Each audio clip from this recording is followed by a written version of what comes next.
an increase from the prior year, and mostly that was due to the ARPA funds.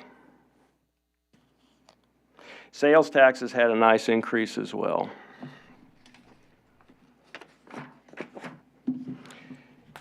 Page 10, we have the balance sheet for the proprietary funds.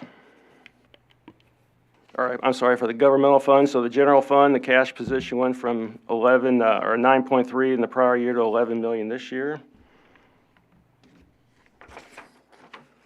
And then we also list the major funds of the city. Those are ones that have meet certain criteria and represent the more substantial activities for the city. So in your case, that's park, street, debt service, and then street capital projects, stormwater projects. And it's been a pretty fairly consistent presentation of those over the years.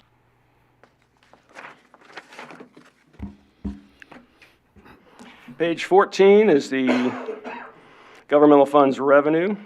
13.9 in taxes, 12.5 last year. Again, most of that increase came in sales taxes.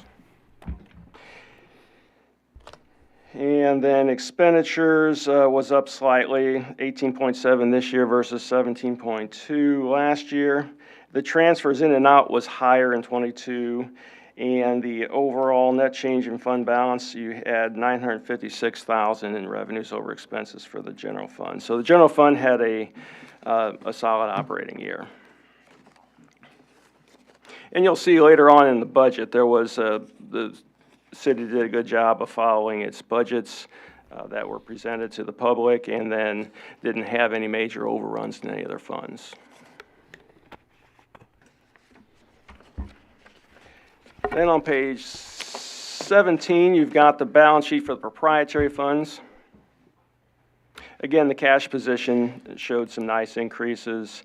Sewer fund, 12.5 versus 10.9 last year. Water fund went up about $2 million. Golf course even went up a couple $100,000.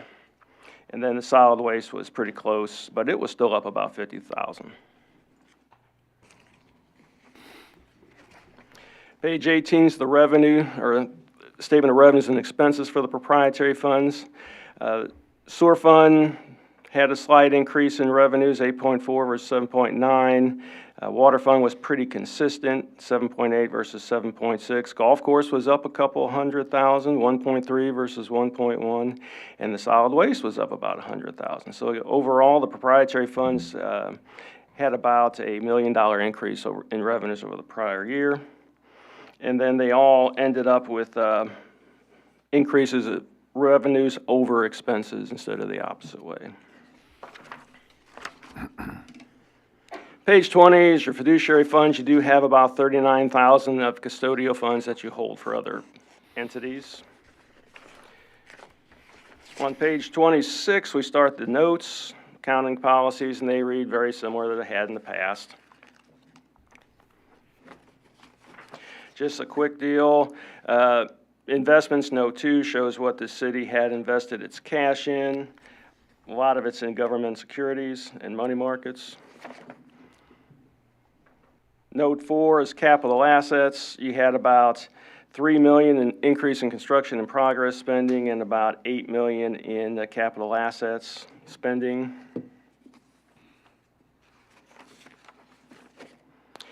Note 6, long-term debt. The only issue was that you did a refunding, and after that you just paid on your existing debt.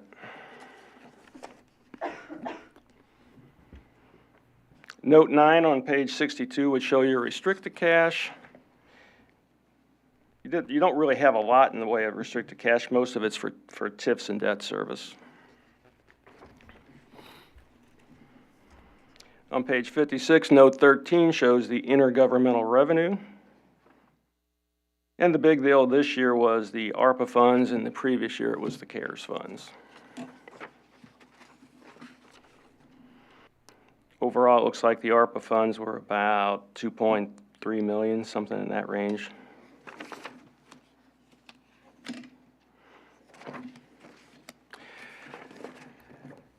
Then on page 63, development obligations you do, and you've been whittling them down. With your TIF districts, you have about 27 million in developer obligations that'll be paid from time over receipts, and you decreased it from about, it was about 36 million last year, and you got that down to about 27, so it's been decreased in 5 to 6 to 8 million every year. No 23 tax abatements, you don't have much in the way of tax abatements, just a little bit. Then we start in the supplementary information. We got pension information, and then you might find of interest on page 72 is the budget. Your budgeted general fund revenues, your revenues exceeded your budget by about 800,000, and your expenditures were under your budget by about 4 million. You do have presented all the funds. Page 86 has the general fund by department that we've presented for you in the past.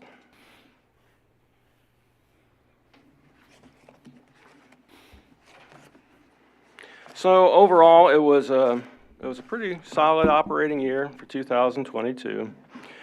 2022 was a difficult year. The city had complete turnover in its finance staff and most of its management.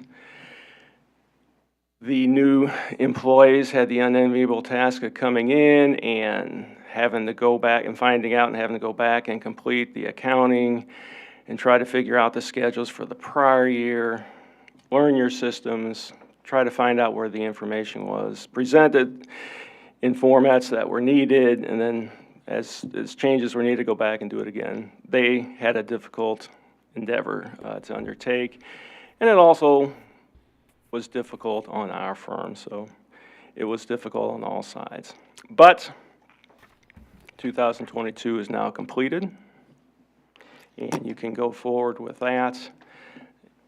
And then as your staff now has more experience, that in the future these will come off timely like they used to.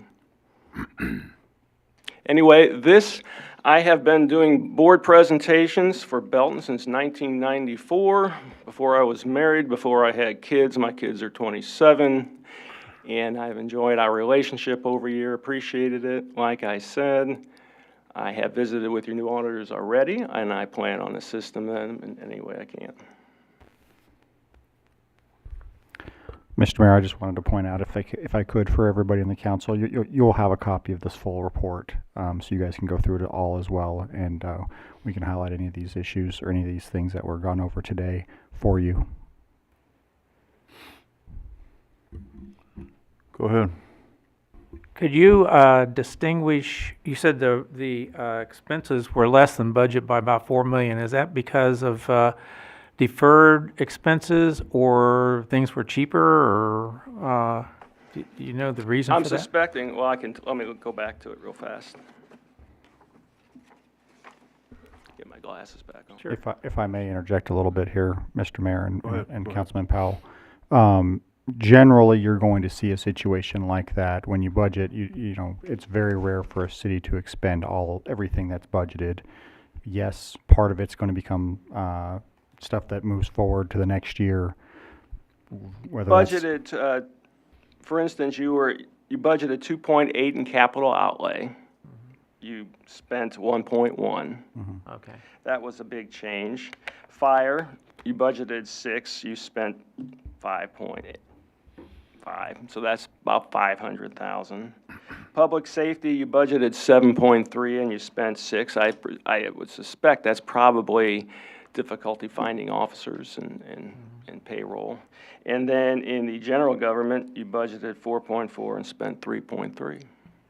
Okay. Yeah. Thank you. And so some of that's supply chain issues. Some of that is just going to be conservative budgeting. You know, we never want to get to the end of the year and end up spending more money than what we are saying we're going to spend. Sure. And not that we're going to pad the budget necessarily, but we definitely want to make sure we're conservative when we budget, especially when it comes to expenditures and revenues both from that perspective. So, yeah, if the city's meeting or exceeding what they budgeted on their expenditures, then a lot of times it's either a super high growth pattern and you have to do some amendments, or there's some problems. Yeah. Okay. Thank you both. Any other questions? I got one. You kind of generalized it, but was there anything specific about the process for 22 that made it take so long? Like I said, the city had complete turnover. Complete. It was us. And it's a big general ledger. It's complicated. You have pretty complicated internals. To someone to walk in, not have someone show them the system, or have, and then find out they have to go back and do the prior year. It's a difficult job. Anybody else?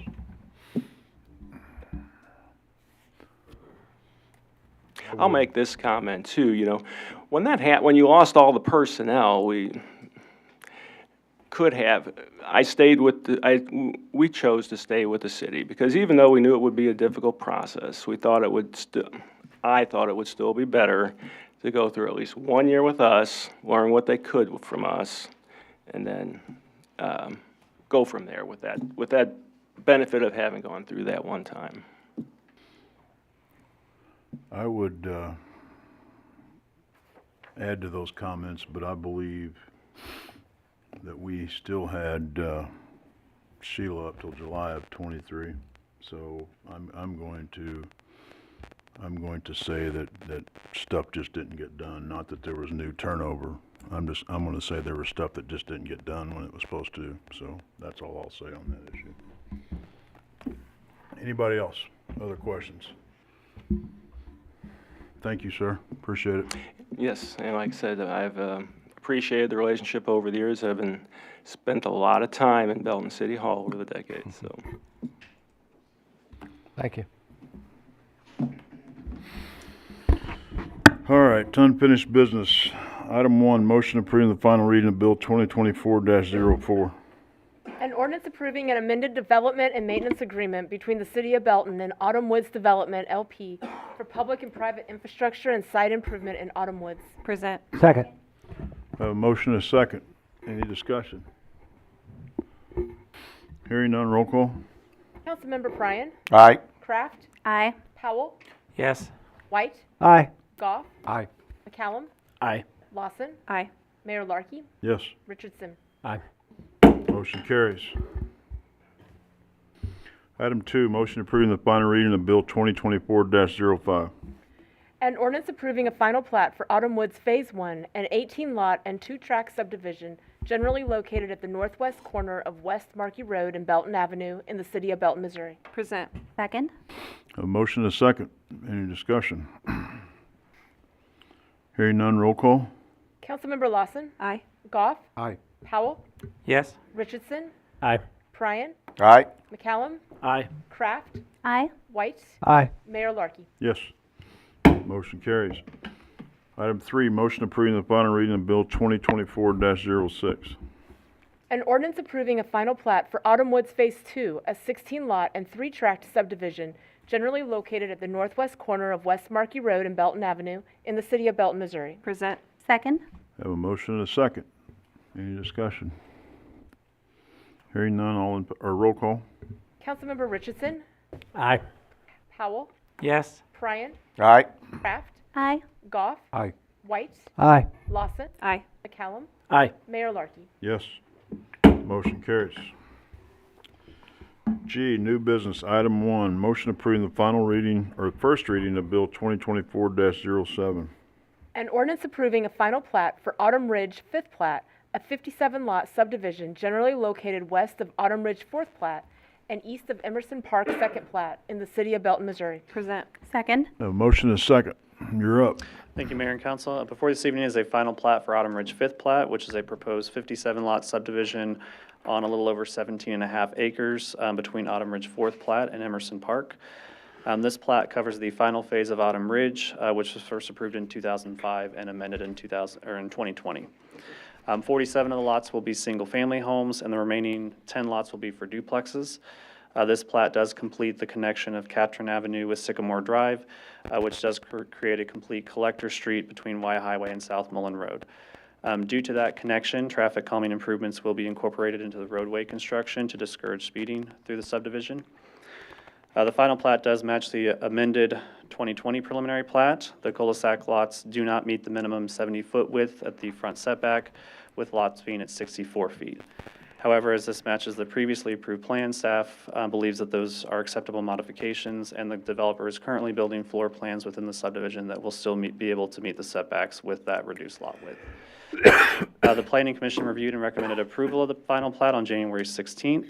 If there are no unanswered questions or concerns with the request this evening, staff does request a double read to allow the developer to proceed with signatures and recording of the plat in advance of construction permits for the infrastructure improvements.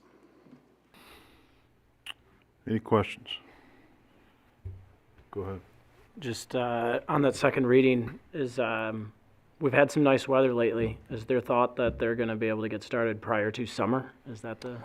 Yeah, we do have the construction plans already here in review. I'm not sure where that is in engineering right now, if there are still revisions needed, but I would think they'd be able to get started within the next month or so on that.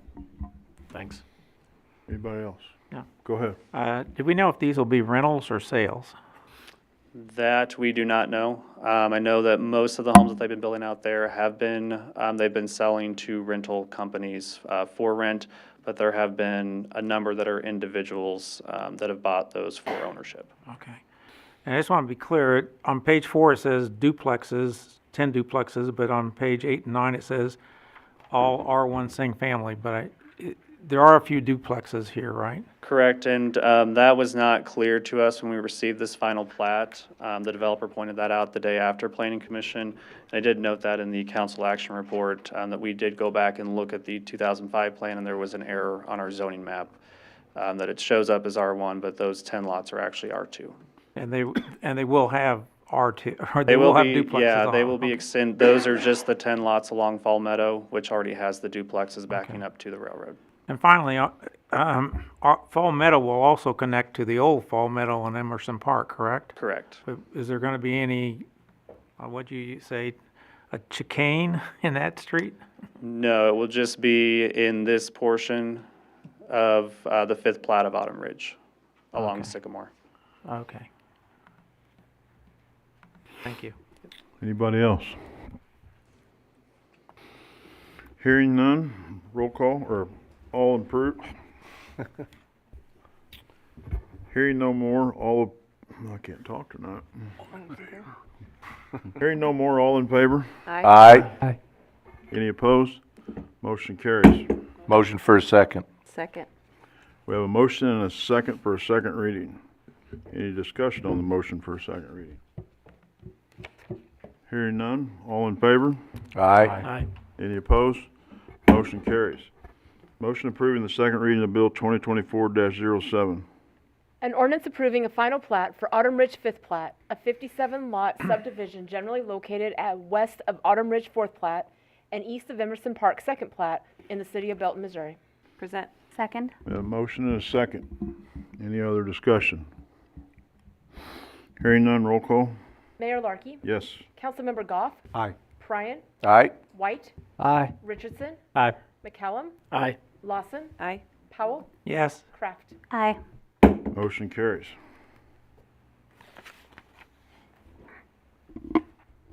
Item 2, motion approving resolution 2024-19. A resolution approving a letter of support to be part of the City of Belton, Missouri application for the U.S. Department of Transportation for a Rebuilding American Infrastructure with Sustainability and Equity Grant for Transportation Construction. Present. Second. We have a motion and a second. You're up. I'm so thankful for Andrea to say it. It's a raise grant. Yeah, thanks. And so, thank you, Andrea. And basically what we're doing is we're applying for a raise grant, which is one of the most competitive grants that the federal government has for transportation. There's basically two types of raise grant. One is for planning and one is for construction. We are applying for the planning grant. They have minimums and maximums that you can apply for. We're actually applying for the minimum amount of money that the federal government would actually issue on a planning grant. It is an 80-20 match, and we have figured that for our budget next year. This grant will allow us to plan for transportation and the infrastructure around it for the west side of town, basically going along homes, of what infrastructure is needed to work with the railroad and other entities that are out there. This will be a planning study to look at those items and be able to develop a plan costs, maybe some minimal design to figure out how we actually build things.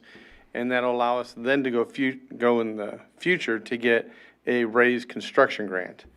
One of the keys to getting a raised construction grant is to actually get a raised planning grant, plan it, get the planning groups like Mark, MoDOT, and other people to approve and adopt our plan, and that'll allow us to have the opportunity to move forward to get further funding to actually build out what we need to build out for our infrastructure for our city. Now, as part of this, as you submit the grant, one of the parts is letters of support. So I've been busy at this for the last 2 weeks, getting letters of support. I placed it on our docket so the city would support its own grant application. But I've also gone to both of our U.S. senators. I've gone to our representative for the 5th District. I've gone to the representative to the 4th District, who lies to the north of us, because he will be impacted by the jobs that will be created. And I've also gone to the representative to the 3rd District, because he is the chairman of the Transportation and Infrastructure Committee. That committee, and him personally, is going to help approve who gets the grants. I already have a letter for him of support for this grant. I hope over the next several days, up to about a week and a half, I will get letter support from all of our delegation in Washington to give me a letter of support for this grant. I've also submitted one to the governor's office, and the governor's office has already contacted MoDOT.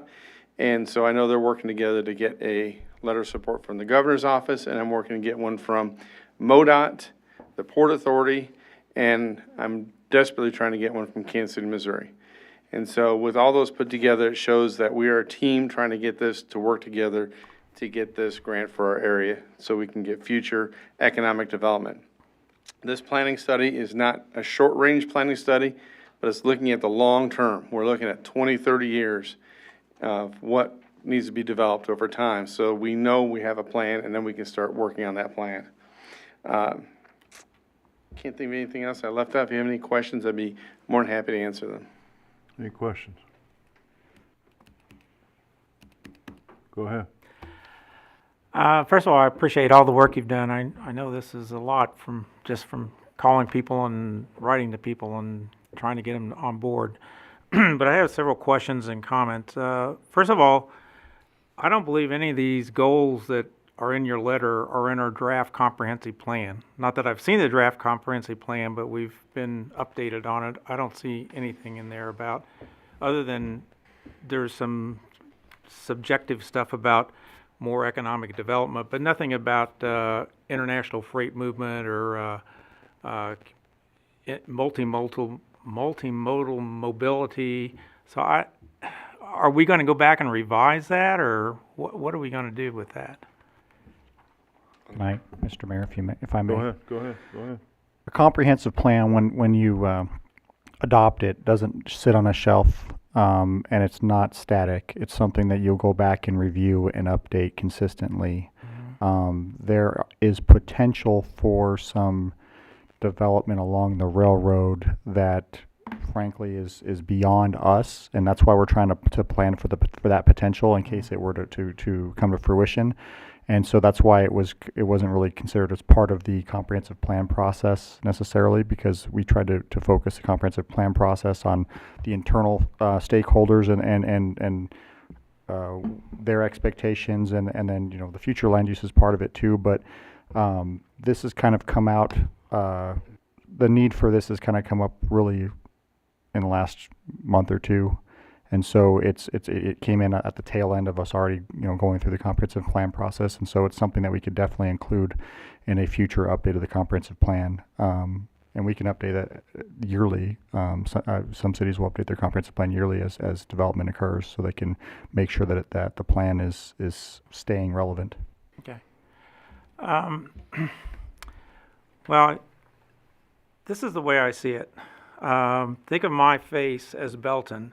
And over here you got the railroad, and over here you got I-49, and the way it's described here is a lot of extra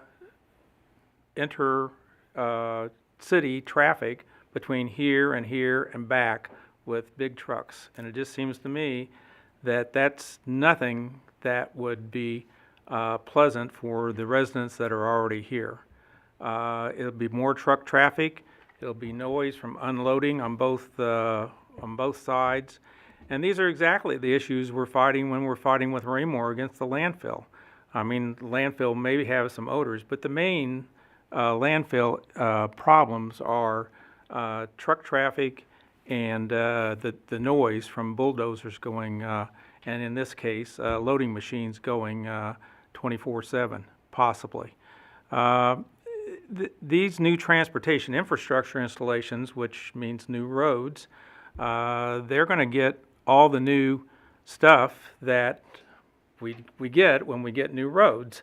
They're going to get new sidewalks, they're going to get new pavement, and we still have areas in the city which don't have any of that. In fact, I grew up here, and for the last 70 years, I still, from the house I live in now to where I used to live 70 years ago, you still can't walk there on a sidewalk. And yet I'm sure these, if they follow our codes, will have 5-foot sidewalks on either side. We told the neighbors it wasn't this group, but it was the group before us, told the neighbors near North Point that they would have improved quality of life from the taxes that would be on the warehouses. And yet there are no new sidewalks in their neighborhoods. There's no low-density buffer housing yet. And as far as what they tell me, there's no higher quality of life. In fact, I think they think their quality of life went down some. So I would move, or I would entertain moving to delay the release of this letter until these goals go in front of the public, either through reintroducing the comprehensive plan and letting them make some comments about those areas, or some other better idea than that. So Let me, well, you're asking to postpone this resolution? yes, until it's fully. I mean, we don't.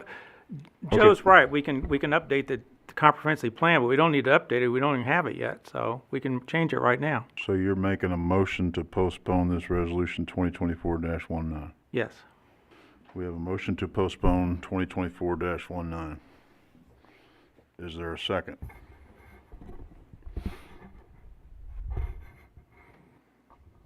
Hearing none, motion to postpone fails.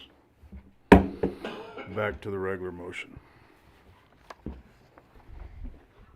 Any other question? Go ahead. I will tell you, is the whole point of the plan is to put this out in front of the public and get public input to figure out how to do this and how to do it in a way that everybody comes together to make a decision. So it's not being done in a vacuum. No, I know, and I know. Again, I'll go back to my first sentence. I know you're doing a great job about getting it in front of us, getting it in front of all the senators, the representatives, and everything. But everybody, well, at least I know. The thing I've learned in the last 3 years, when something starts rolling downhill, it just keeps going. And I think the people who get in the way at times, they don't realize that the ball's already rolled over them before it's too late. So I would like to just make sure that before we let up the gate and let the ball go, let's make sure that we have a little bit of buy-in from the general public. That's just me. Go ahead. Mr. Mayor, I would like to just mention that this is a planning grant, and the point of this is to allow us to properly plan for any potential growth infrastructure-wise. What are the needs if something like this were to occur?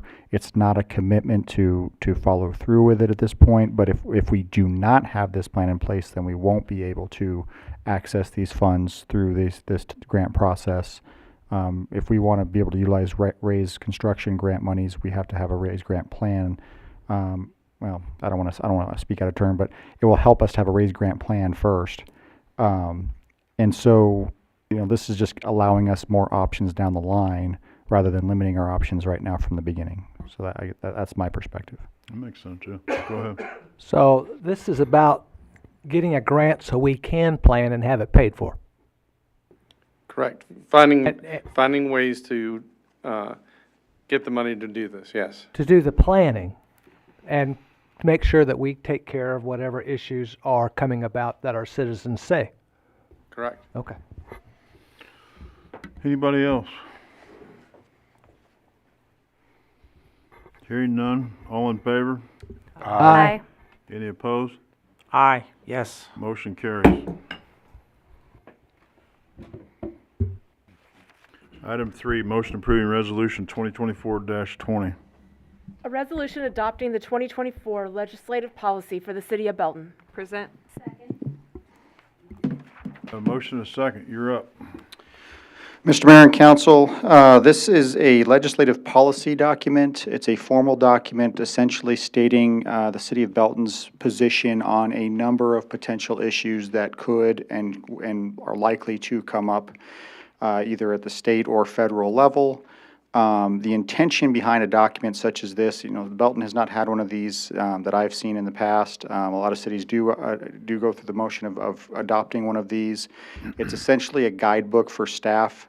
So that way, if some issue comes up, we already have a a voted on established policy stance taken by the council on these types of issues. So with that said, if there is heartburn about some of the issues or stances that are in this document, this is a good chance for, this was a draft that was given to you guys, and obviously we have a kind of a short timeline for turnaround. And if there's any heartburn on some of these issues, I would just recommend that we just take them out for now. We can always put them back in later. But yes, the idea is generally to get your guys' feedback and to have a recognized document that says here's where the City of Belton stands. Now, what we are planning to do with this document is take it to Jefferson City, take it to our state legislators. There's a conference coming up next week where we actually have meetings with our state legislators, and we plan to present this to them and say here's our stance on these issues. You'll notice that in the document there's a section at the very front that's a few pages long. It's essentially the priorities. Those are the kind of the hot button items or issues that we see that are most likely to affect Belton that we think could be highly impactful. The priorities are repeated in the document, so the document is more of a comprehensive list of issues as we see them, and then we just brought forth and highlighted a chunk of those, about 12 of those issues for the legislators to understand and hopefully if they only look at the first few pages, at least they know our priorities and what things we think matter most when it comes to potential policy discussions that could take place at the state legislature. So with that said, there are a few things that I would like the council to potentially look at amending on this document before they approve it formally. There are things that we found after the document went out publicly, and I didn't want to just change those things in the document and then come to you and it would look kind of like we were baiting and switching for the public, and that's not our intention at all. But there were a couple of things, and mainly they're just mistakes. Two of them were mistakes, and then the other one is something that we should probably discuss. One of them is on page 8. There's a headline. It's not page 8 of your packet. It's page 8 of the document itself. A headline called Missouri Tech Corporation. There's nothing underneath it. That needs to be stricken from that document. That specific headline. Do you want these all at one time or individually? I would think so. Unless if it's okay with the council, just one motion to change all of that at once would probably be best. Right, just making sure we're doing it legal. Yes, you can't, under the adopted rules of procedure, the city council can amend multiple sections in a resolution or ordinance via one motion. Got it. All right. Thank you. So that's one. And then on page 17, there's an item about assembly term limits. After further reviewing that specific policy, staff's thought was that we probably should go ahead and eliminate that from the document, and the reason being is the term limits were set forth by referendum, essentially. So the voters for the state of Missouri have initiated term limits via referendum, and I don't think it's in our best interest as a city to say that we're going against what the voters have already set aside as their intention. So we might as well go ahead and take that part out. And then on page 25 under community resilience, there's just a formatting error where a paragraph got inserted in the middle of a sentence where it just needs to be be righted. And then other than that, the only other changes I would recommend we make to the document are just to add some contact information, so in case legislators or anybody else has any questions or concerns about it. I'd recommend that myself as a city manager and that the mayor be listed as the contacts for anybody to reach out to in case they have questions with the document itself. So those are the changes that I would recommend we make, and we can put that into a motion format if we need to.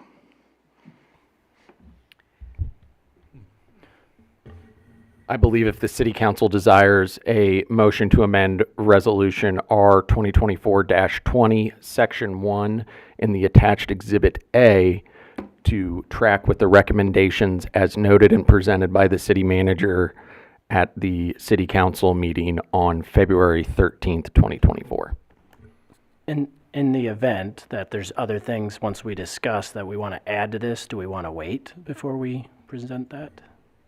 I think it probably would be prudent if everybody's in agreement on these to go ahead and clean it up from this perspective, and if there's anything else you want to take out or add to it, we can discuss it Yes. separately with a motion. This is I think that'd be a prudent. motion to amend the document as presented. Yeah, essentially what the structure would be is if that resolution, or if that motion was made, that would clean everything up, so Andrea would have the note on that, and then the city council could discuss further textual amendments if you would like, and then Andrea would have notes on those. Sounds good. Just was trying to make sure we weren't duplicating here. Motion to do what Patrick said. Second. So we have a motion and a second to add the noted language according to the attorney. Any other discussion on the motion to amend? Hearing none, all in favor? Aye. Any opposed? Motion approved. So we have a motion approving Resolution 2024-20 as amended. Any other discussion on the motion Go ahead. as amended? Mine's not on this Okay. one, mine's on the one as a whole, so you go ahead. Okay. Go ahead. I'm pleasantly surprised to see number 12, since I was very vocal about having owners of the rental property. So I'm very pleased to see that. I won't ask why, or I'm just very pleased to see that. Given the nature of our rental registration and inspection program that we've recently approved, we felt it was prudent to try and get as much before the state legislature to try and give us the tools to properly enforce both those programs. Any other questions? Or, yes? Okay, so one of the things I noticed, well, first of all, let me say, I thought it was great. I think this is going to be a good idea for the city to have something like this, and especially if we get it updated regularly, annually or on some kind of basis like that. I think that's great. I'm definitely going to encourage the citizens to continue to take a look at this, because I think it's, important to understand our city's philosophy on these varying topics. One of the things I wanted to ask is, so I noticed in a couple places there were, also just say multiple places, there were essentially repeated priorities in the varying sections. I guess talk me through that strategy on having the repeats. If you have a specific example, I'd be glad to talk it through. Ironically, the specific example that I pulled out was rental property owner identification, but there was more than just that in there. Sure. Sometimes when we work on a policy document like this, and I hope I'm going to answer your question adequately, it might be based on legislation that we've either seen or have heard could happen. And so we want to make sure that we have a policy that aligns with that legislation specifically if we can. It helps our legislators understand that when that specific piece of legislation comes forward, they know exactly where we stand as a city. And so you might see some philosophical things repeated in different parts of the document. And a lot of times it'll be because of that specific instance where we have different types of legislation that might come forth in different areas, but the philosophy is the same behind why we feel that way. And so again, it just helps align with potential legislation that's coming through. That definitely answers the question. Unfortunately, it makes the document a little less fun to read because Sure it you start does. going through and you go, oh, wait a second, I just read this, right? Right. So I don't know if there's it makes perfect sense. I just don't know if there's a better way to present it. I'm not about to say it's a perfect document at this point, and so we were definitely open to criticism, might be a strong word, but we're definitely open to changes or recommendations on how to make it a stronger, more efficient document moving forward. And having this first one is key for us because now we won't have to recreate this in the future. We can use this as a baseline, and then in future years, hopefully, we just update with the new things that are coming down the pike, and then make it a stronger document moving forward. The only, well, I'll think about it. I'll get back to you on that front. The only other thing I had was I wanted to ask, this is potentially not a big deal, but I wanted to ask about it anyways. We noted posting of legal notices on newspapers. We noted posting of legal notices in newsletters on websites, and as opposed to, say, newspapers. What's our thought for supporting this change to online? You would call me out on this one. As a former newspaper person, it really hurts at my core for us to support that type of legislation. Essentially, with the declining reach of the printed medium, the intention behind that was to allow for posting to take place in mediums that might have more reach, and have that be the legally acceptable format of posting notice. And it's not that's essentially what it's about. Okay, that makes sense, especially that makes more sense. In my head, I was incorrectly thinking that we were worried about a cost there, and I thought surely the cost can't be that much. There would probably be a cost savings, but that wasn't my intention behind it. At the same time, bigger audience. And there's nothing that would stop us from continuing to post in the newspaper. Yeah, I would be of the mindset to continue doing both. Yeah. So Have the ability to do the other one. correct. Legally as our option. I hear you. Okay, just wanted to ask Because about there are that. people that still read the newspaper that don't get online, so. Of course. And I'd make an argument that a lot of the folks that are voters or more active voters probably are more apt to read the newspaper than some of the other mediums anyway. So I would vote for both forms, so. Go ahead. Yeah, Are I you- would wait a vote. minute, Wait a minute, are you done? Oh, no, I'm sorry. Yeah, I would vote for that too, to make sure it makes, that it says that we have the option to do both at the same time.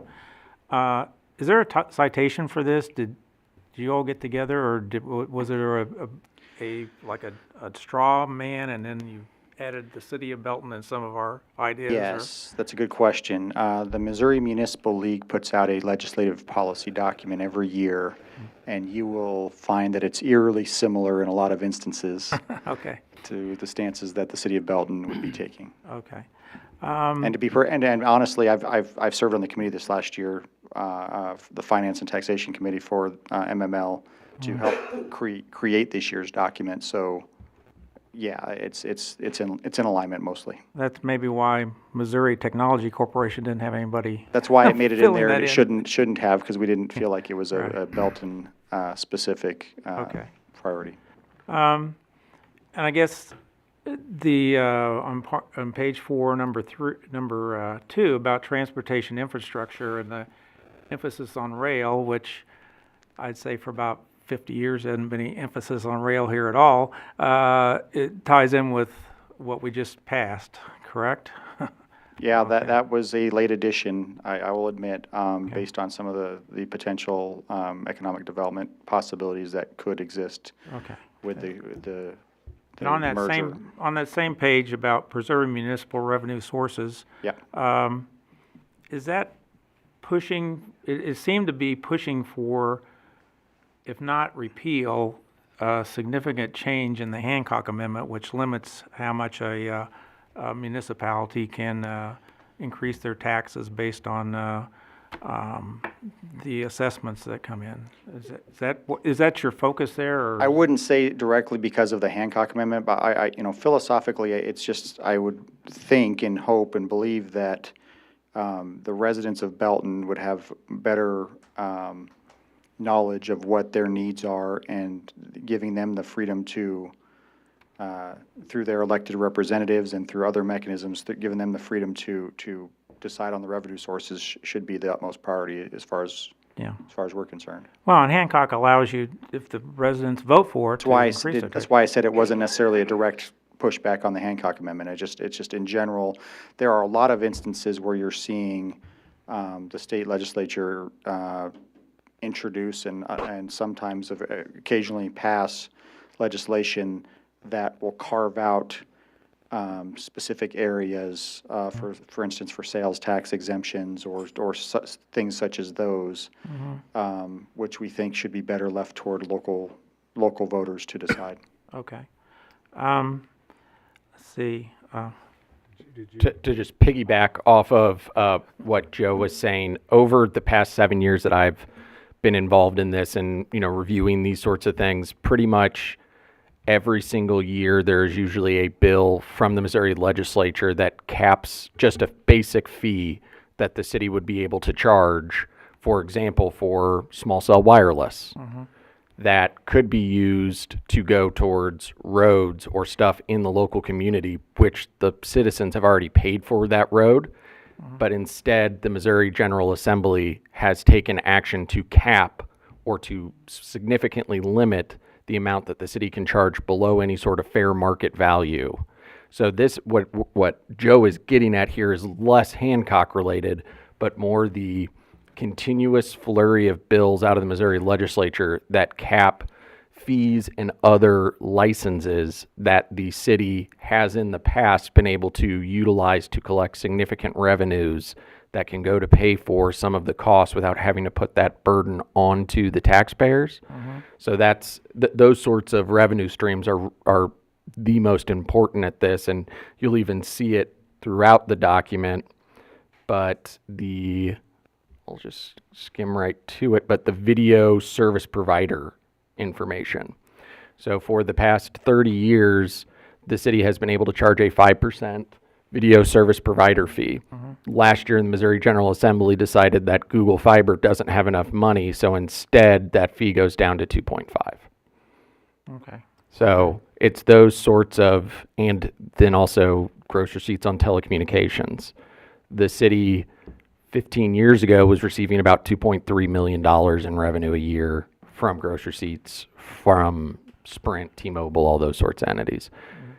Over that time period, the Missouri General Assembly has acted multiple times to limit the amount of revenue that can be generated by that, and that has decreased to, what are we looking at for this year? Probably something in the lower $1 million amount, which has taken $1.2 million of funds away from the citizens and instead put them into the pocket of multi-billion-dollar corporations. So that's what Joe's kind of looking at from that perspective. And this gets back to Councilman McCallum's point. On page 31 of ours, I think it's page 8 or something, it basically says the same thing about fees and other taxes or whatnot, that it's repeated. But that's why I thought maybe the earlier one was specific about just state property tax. But okay. On page 31, it mentions that we want to push for a public safety sales tax, but don't we already have one? So why are we? It's just supporting it. Just supporting the ability to do it.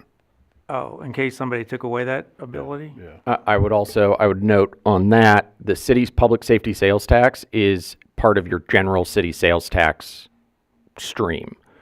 What this is asking is instead for the General Assembly to enact a specific public safety sales tax. So instead of having to utilize revenue that could go towards other resources out of the general, you can instead, the citizens could approve just a public safety only sales tax.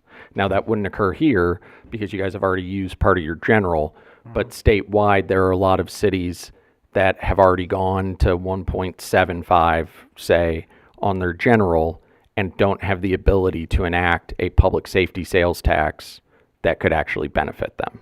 And we would potentially want the ability to, if they were to allow such to occur, to transfer that public safety portion to that stream, opening up some bandwidth for, which it would have to be voter approved, general sales tax. Okay, it just seemed to me like we were asking the legislature to ask other people to do what we do, which maybe is what we're talking about. Anyway, We're specifically talking about allowing the city to enact a public safety sales tax only tax without utilizing General fund. other potential revenue streams that could benefit the citizens if the citizens approved it for sidewalks, roads, some other use, when most cities in the state have identified public safety as something that needs to have its own dedicated sales tax due to increased costs in equipment and trying to find employees. So that's that, and I've also helped draft this document for MML, so I unfortunately know a little bit too much about it as well. The state does cap the general fund sales tax amount. yeah, So right, okay. I think one of the best examples would be Kansas City. Kansas City's at 1.78. So if they even wanted to enact a separate public safety sales tax, they do not have statutory authorization to do so. So they would have to only use that small sliver 1/8, which might not generate the revenue necessary to actually fill the need that public safety is seeing. Okay. One more thing. No, you're fine. You're fine. Take your time.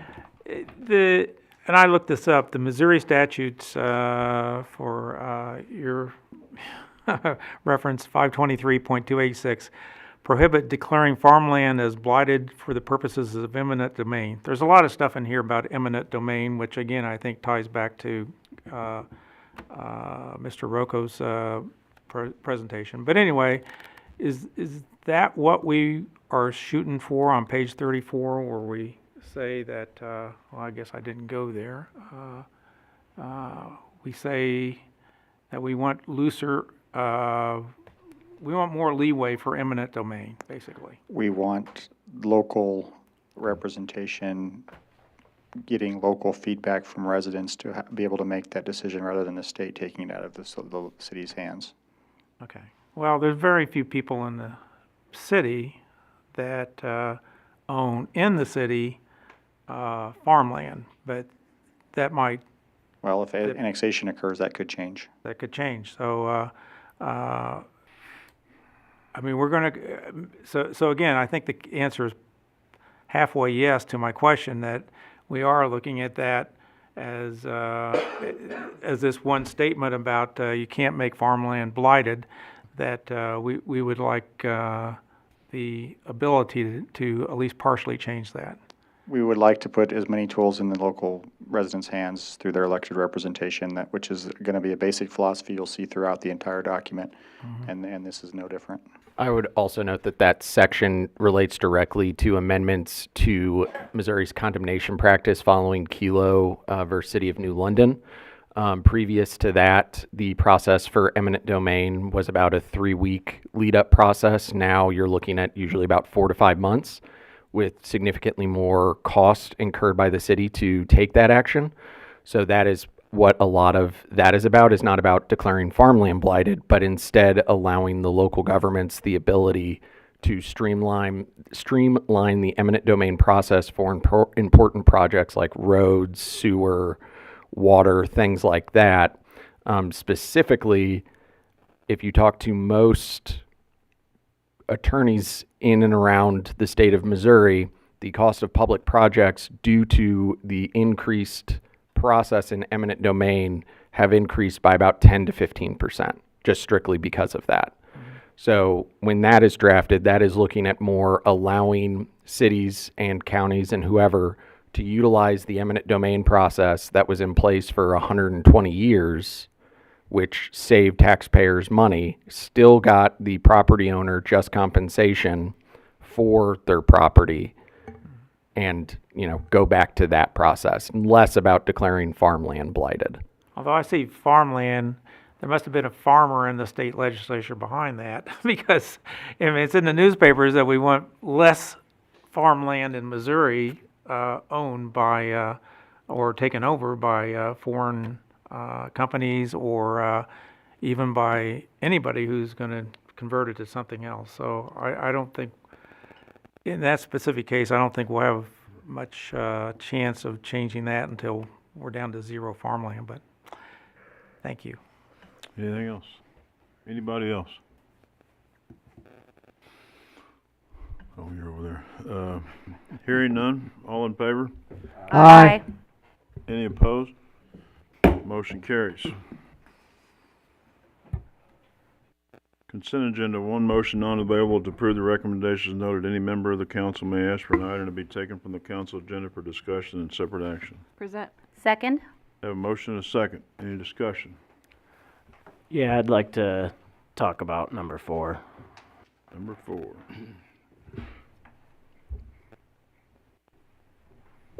Any other discussion? Hearing none, all in favor? Aye. Any opposed? Motion carries. Item 4, motion approving resolution number 2024-22. A resolution reappointing Tom O'Leary, Owen Buckley, and Lynn Buckley to the Board of Directors of the Cedar Tree Community Improvement District. Present. Second. Have a motion and a second. You're up. Okay, a couple questions. I'm not even entirely sure who to ask this to, but do we know, so there's a subway there in the southeast portion of this area. Is that included in the CID?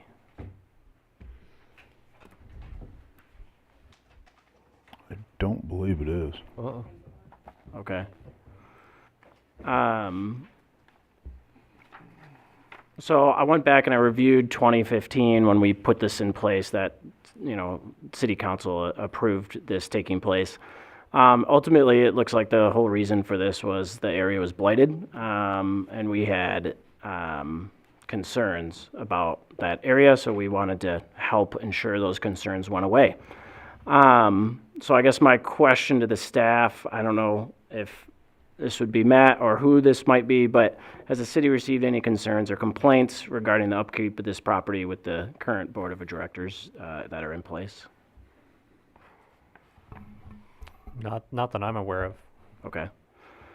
I will say personally, I can speak to, you know, recently I went over there and reviewed the property and looked maintained. I was impressed that the lack of potholes in the parking lot, and you know, there was general landscaping, that kind of stuff around there. So I've got no problem reappointing the board members. I just wanted to, I guess, you know, check those boxes before doing that. That was my conversation. Any other questions? All in favor? Aye. Any opposed? Motion carries.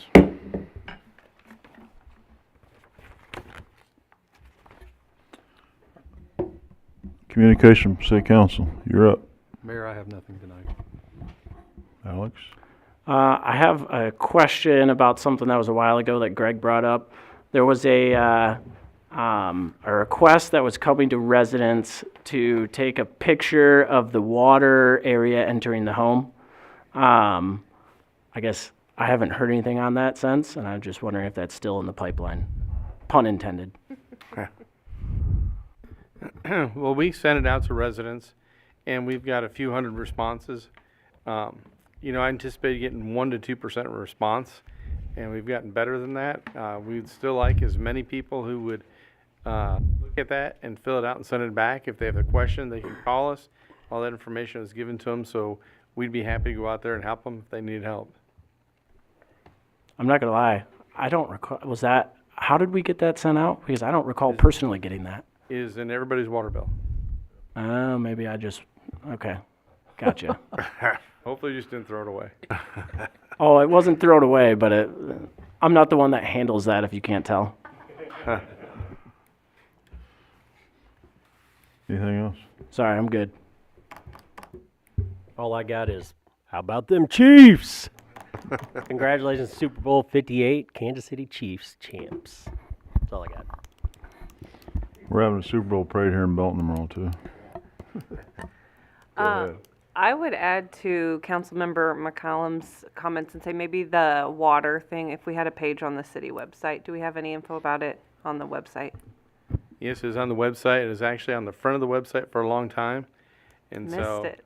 and there's still a page on the Public Works page about it. And Perfect. so, I can get with Charlie to see if I can get that thing Yeah, put why back don't in we front. push it out some more, yeah. Remind folks. And so, this is one of the deals that, DNR put out that you're supposed to do it. We did it. A lot of communities struggle to get people to do it, so we're gonna submit whatever we have in October to DNR, and then we'll see what they tell us to do next. Is that the timeline? It needs to be Yes. until October? Sooner. Okay. For some parks updates, this last Saturday was the family dance, formerly like a father-daughter dance, but they did the family dance and it looked like a good time. Spring sports sign-ups are happening now, including junior volleyball. And this Friday is Belton Parks and Rec Night at the Casey Comets game. And SWT Architects is planning to present the final concept drawing for the Dryden land to the park board in March.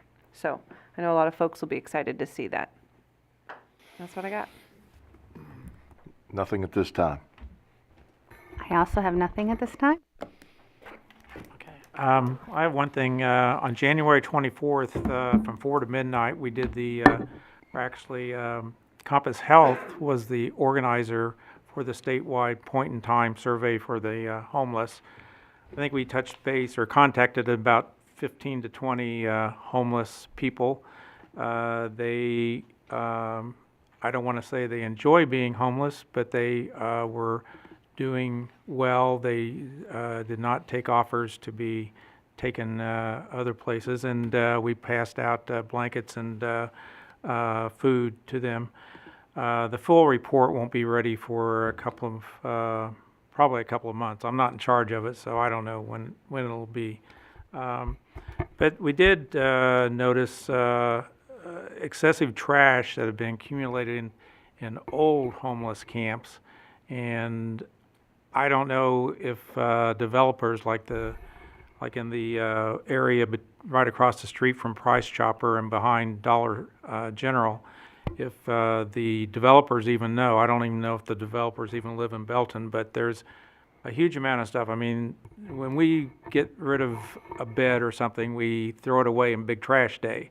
But the homeless don't have that advantage, so they just leave it and maybe move 10 feet away. So I've put in some code violation requests on that, but I think it's maybe a bigger issue than having, because I think it'll eventually come down to Belton or somebody here having to go and clean it all up. I don't know exactly how that's going to work. Maybe our homeless committee can comment on that. That's all I have. Anything on that? I know in the past that we've reached out to that We work with landowner. the property owners on getting that cleaned up, and generally that we have compliance with that. If not, we have a contractor that can clean that up for us. Nothing at this time. I don't have anything either, believe it or not, so. Like I mentioned during the previous presentation about the legislative policy, on Tuesday and Wednesday we'll be of next week, we will be in Jefferson City for the Missouri Municipal League Legislative Conference, where we're going to present this legislative policy to our legislators and hopefully get them to at least understand where we stand. We'd really like for them to vote the way we want them to vote, but you know how that works. The other two things I've got is that City Hall or city offices will be closed on Monday, once again for President's Day. And then Council 101, the City Council 101 class, just a reminder for the class that we've created to try and give a basic intro to city government and our charter and our system of government for those folks running for City Council seats.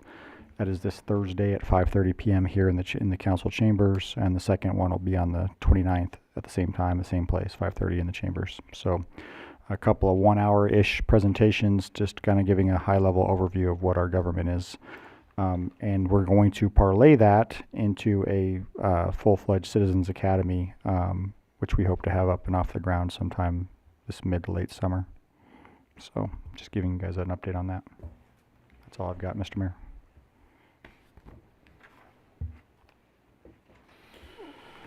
All right, items for review and discussion. Number 1, Human Resources Presentation. I think we've cornered the market on blue ink. Huh? I think we've cornered the market on blue ink. Definitely. Well, Mayor and council members, I appreciate the opportunity to share information from the last 15 months from Human Resources. The HR department was formally developed in October of 2022, and there have been a lot of changes since then. When I walked in, I was fully well aware that there was no department, but what I did not realize was when I was walking in, I would walk into an office with a desk and a computer, and that was it. No paper, no pens in the office. So there's a lot that we've been able to do in addition to what department heads have already done for their departments. So this is just in addition to what's already been in place.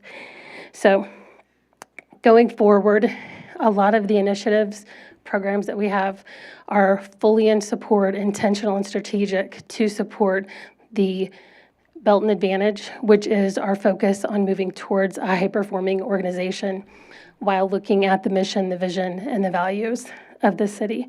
What I've seen in my 25 years in HR is essentially that when employees' personal values match an organization's values, it's a much better fit.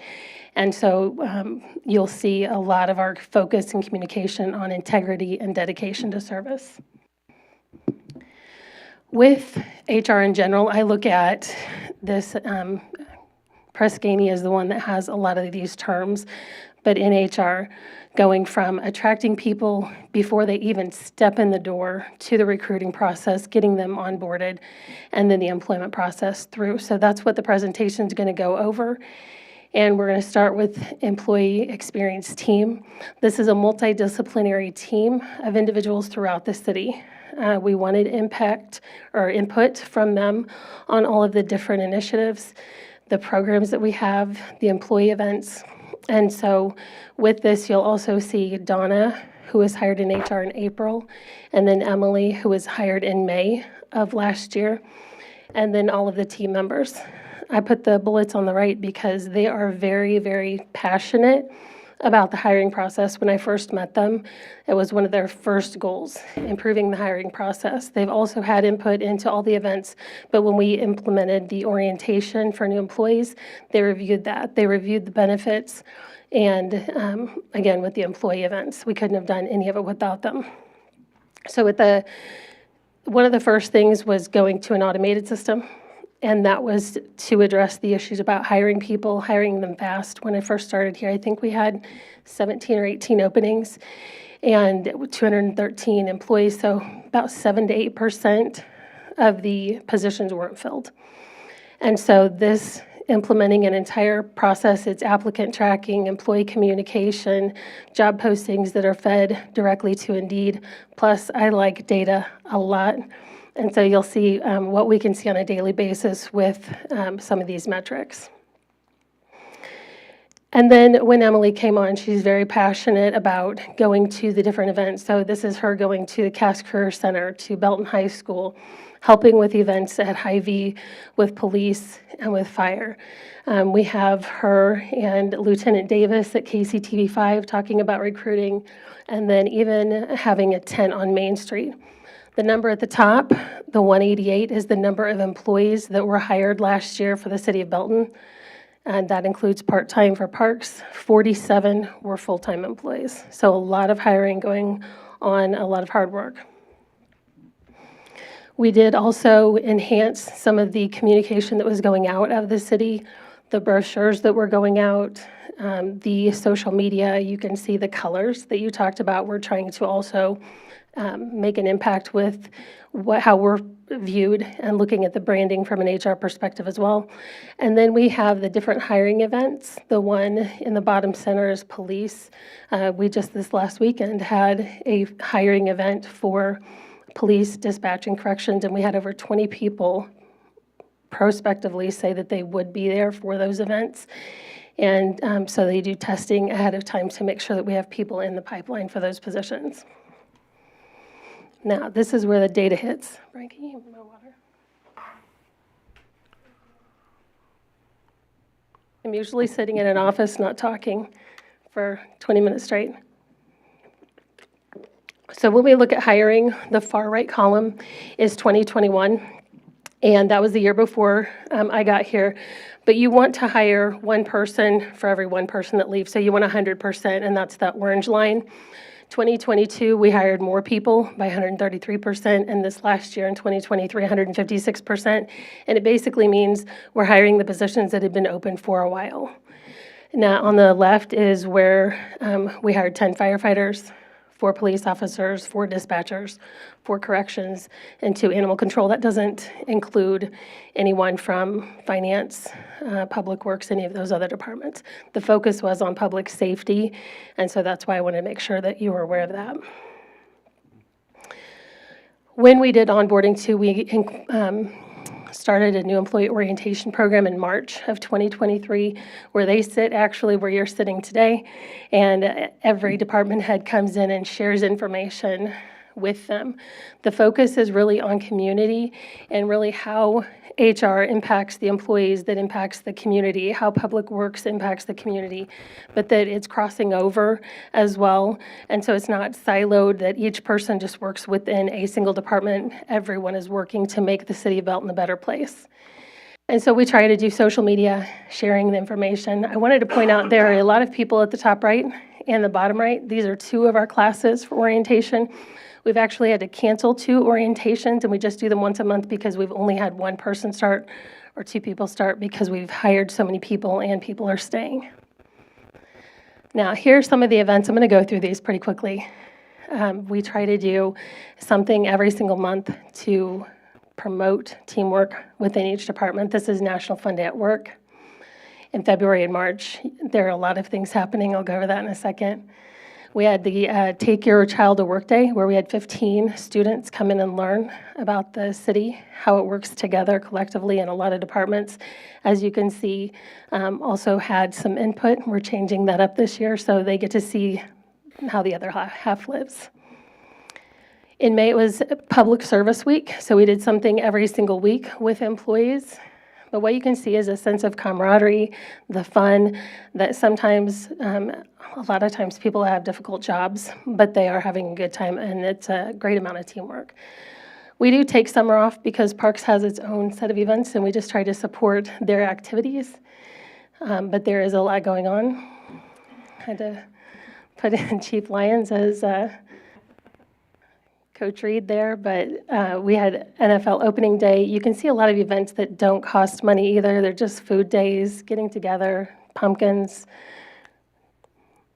Last year was the first, in 2022, we did do Veterans Day cookies. This year we did cupcakes, trying to recognize those people, those individuals and employees who served. December, you probably see this on social media too, Ugly Sweater Day. We have holiday luncheons. And then already it just wraps around, going to continue going. We just had National Fun Day at Work last month. And then this is the stuff that's coming up this month in February and then in March. Now, I think it's important to, for things like March Madness, there's no cost to it, but Joe has again agreed, and if not, I'm saying it in public anyway, that he's going to be the employee or go with the employee who wins the bracket and going to work with them side by side all day long, and he's going to work for them all day. Yeah. So fun things like that. So anybody who's listening. So wastewater does not get to play. That'll be on the agenda at their next meeting, I'm sure. It was also important to the employee experience team that employees were engaged but also recognized for years of service. So the top row of individuals here came to last month's meeting. We were doing the recognition for anniversaries that are 20 plus. They're coming to City Council. Chad is at the bottom left. He wasn't able to come, but he has 20 years. And then other people are getting certificates, recognition departmentally for 3, 5, 10, 15 years within their department as well. And we're putting it in the communication that we send out to employees, which is an annual or a monthly newsletter called the Belton Beat. And that goes out with a lot of the employee events, benefits information, customer service information now is going out. And we try to be intentional about all of the topics that are there as well. If you'll recall, we did switch brokers early on in my tenure at the city, and we did work with them to see what benefits employees wanted, how the benefits fit with our needs, and then they also brought with them and offered to us an online benefits portal for employees at no additional cost. So we did a full implementation of an online benefits portal and got that ready. Donna did the work for that to get it ready for open enrollment this year. New benefits guide, video recordings for employees. And the reason that's important is that when we communicated this, sent the information out to them, there was a dramatic increase in enrollment in several of our areas.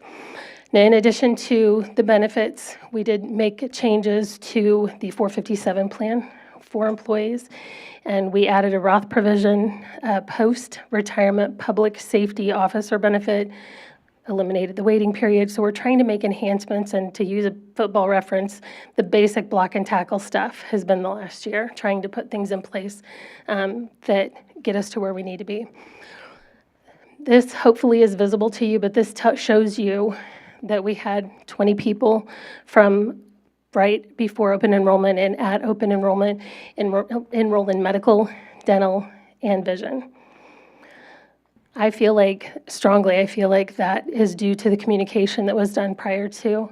Minor increases in the health savings account and the flexible spending account.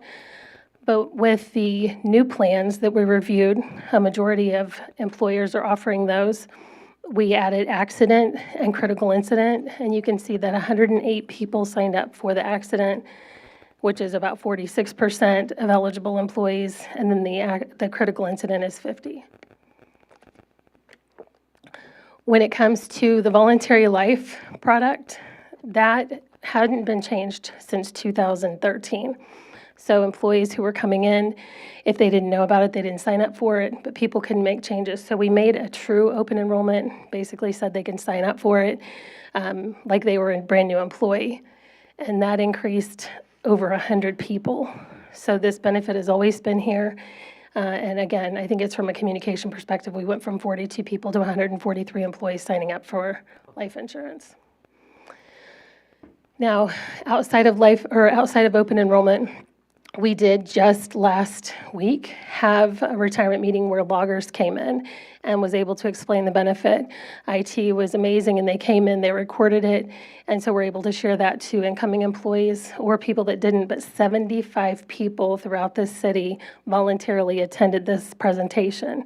We also had people from the 457 plan from Mission Square come in and talk as well. And yes, there was pizza, which was a motivation, but I think people hadn't heard that message before, and the 32% is 32% of eligible employees voluntarily attended this presentation. Now, this is a lot, but basically, benefits are a big deal. They're a big cost, and so the next step, this first line says market trend discussion, regulatory and compliance updates, and 2025 planning. That's my agenda for a meeting tomorrow that I'm having with our broker. So we're already getting ready for 2025. I already know a few changes that we want to look at. But when it comes to Aetna, we moved to them because they were going to give us claims analysis, claims data, so we can look at, see what we can do to make the population more healthy. We want to do biometric screenings through Aetna. They're doing that at no cost, and we already have those scheduled for April. And then we want to implement an employee wellness team, and we hope to do that in the spring, summertime, when things slow down a little bit.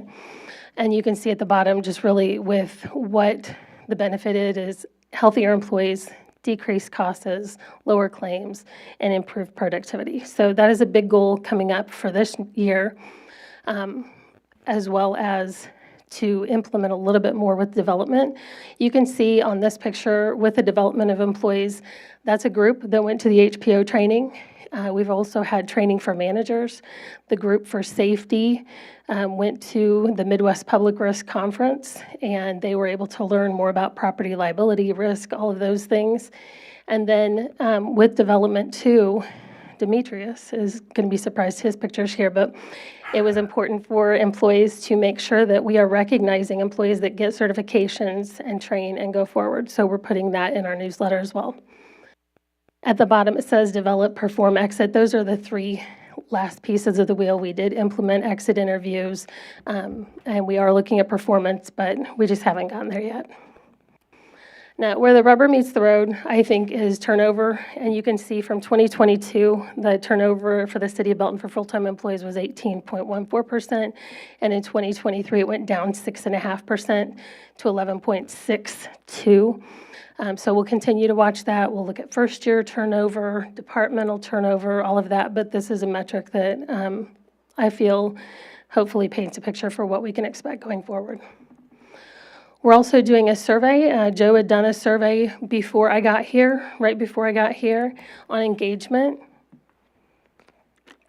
These are the key areas on the left that will look at.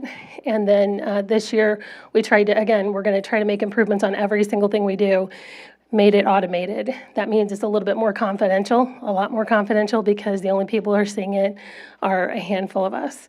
And then we'll be able to roll that back out to department heads and make improvements.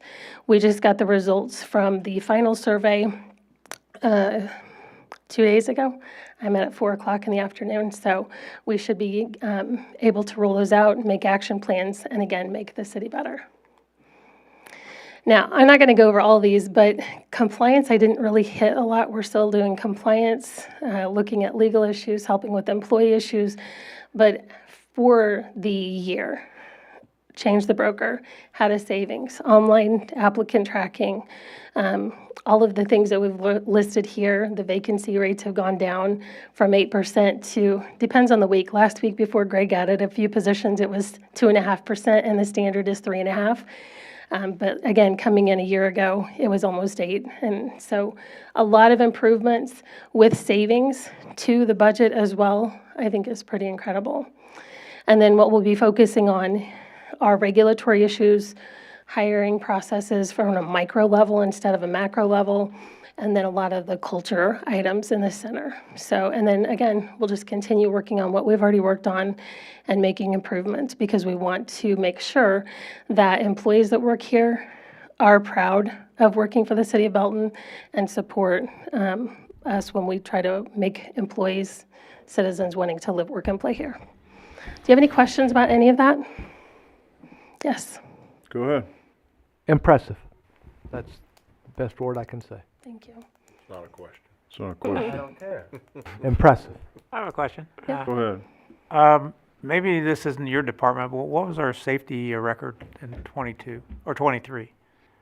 I don't know that we have a safety record. I look more at, there is a safety committee that meets. I mean, how many people got injured on the job or got ill on the job? I don't have a number off the top of my head, and I can get Okay. that for you. Okay. But I know that our loss ratios through work comp are fairly low. We look at it more from not a total number, but of which departments and the cost, which is the average highest cost. And we know that fire and police are in that bubble, but the safety committee meets on a monthly basis as well. Clayton Turnbow from Public Works and Dave Michael from Fire lead that team and consistently try to make improvements for the program, for communication to employees about safe actions. We're looking at departmental safety as well as citywide organizational safety initiatives like tornado and fire. Thank you. Anybody else? Go ahead. Thank you, Carla. Thank you for bringing your expertise to the city of Belton. I've heard feedback that we have a fantastic HR department, just all positive, so thank you. Well, I'm glad you said department, because Donna and Emily are very, very committed to employees. They have high expectations as well, so I couldn't do that without them or members of the employee experience team. Thank you. Yep. Yeah, I'll echo that. I was a lot of data, which means I guess you've been very busy. It was very nice presentation and really enjoyed seeing the progress. I just had one question on the attrition. You're talking, I forget the term you used for it, turnover. Turnover, On the yeah. turnover. Is that a totality number, like we including retirements, that kind of thing, or It what's? does include retirements, yeah, so it would be even less without it. Yeah. We didn't include part-time employees just because of the turnover within parks for summer, and plus they hired a number of people for aquatics, but that probably will be something we look at in the future, as well as training for hiring processes. All right, thanks. You're welcome. Anybody else? Hard to All right. believe we didn't have any of this 18 months ago, so. Yeah, definitely. Thank you. Thank you. Thank you very much.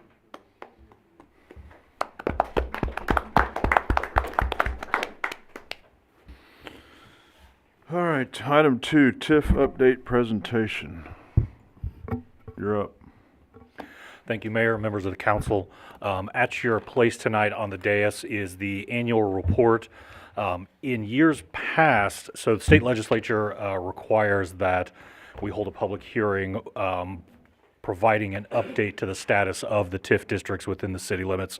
That has become a 5-year requirement, and since the council held the hearing and accepted the progress on the TIF districts this past year, felt this year would be more in line with our economic development policy to just hold or have the report, have council, if they have any questions, we can certainly go over each of these in more detail if there are questions, but wanted to provide just a high-level report from each of the TIF districts. Starting in your packet with the Y Highway Marketplace, this is more commonly referred to kind of the price chopper area. There has been, this one is easily one of the most complicated TIF areas because it has several incentive districts overlaying it, both the CID and the TDD. Plus, there has been 9 amendments to the TIF itself since its inception in 2010. And so there have been a lot of changes. We are seeing some progress in the area. This is where the other place will be opening, and so the sales tax generated there will benefit the district and help start paying down some of the bonds that are still outstanding. I do want to point out, though, unfortunately, I had a spreadsheet error, and the total obligations in the kind of the remaining TIF obligation, that is an incorrect number. The actual total obligations for the Y Highway Marketplace is $7,426,148. You can certainly make the edits here, but I will update this report, make sure that we're linking correctly to the spreadsheet, and then I will send that back out to council with that updated number. Hey, Mike. Yes, sir. So it looks like the numbers you have next to the TIF bond, city and developer are correct, and it was just the total that was That is correct. It was the division between the TIF bonds, the city, and the developer's outstanding obligations, all correct on the spreadsheet, but for some reason that total number did not pull over as I had intended it. So we'll get that updated and make sure that that's correct via email. The 2023 revenue. In 2023, the revenue generated by the Y Highway Marketplace, $339,048.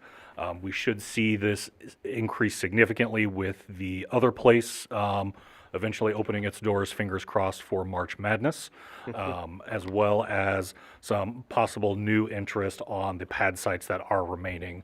So the pad site next to the Arvest Bank, as well as the possibility of the second junior anchor on the north side of the strip center there.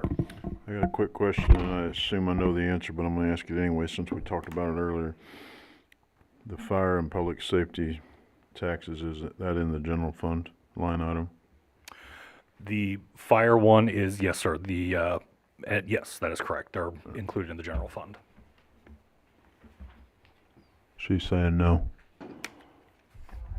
Did you ask about public safety sales tax? Yeah, the half cent and the quarter fire and the half public safety, even though they're general fund taxes. Public safety is not in that. Just fire. So maybe you ought to change that. So for just all the council's understanding, the TIF Act does not allow for the capture of sales taxes implemented post approval of the TIF plan. That was a legislative change in 2014, I want to say, unless you all decide affirmatively to allow them to be captured by those TIFs that existed prior to the implementation of the sales tax. Now, having said that, going forward, new TIFs would have the ability to capture the public safety sales tax, but those TIFs that were approved pre the public safety sales tax's implementation, which I do believe is all of them, Yes, do not capture that sales tax. that's right. All right, that makes sense now. Additionally, the additional 3% on the marijuana sales tax is not also included into that TIF. All right. Second one in the packet is the Southtown Plaza. Outstanding obligation on this one is still $7.9 million. And the revenues, they increased fairly dramatically to just a little over $1 million in that area. This was the Aspen Dental, I believe, in this past year, did open its doors. And that was really the only change in that TIF district in that project area. The next one in the packet is the Belton Plaza. Council saw this one just recently back in November with an extension on the construction deadlines to January of 2026. There's still some interest and activity in this area, but at this time, there's not any major construction going on in this. The total developer obligation stands at $19.6 million. The revenues this past year was just a little over $1 million. And then finally, the Cedar Tree, with an estimated, it started in 2015 with an estimated payoff in 2036. This one, again, this one has a total developer obligation of $2.5 million. Revenues were at $216,389. Completely built out, except for that second project area at the rear of the shopping center.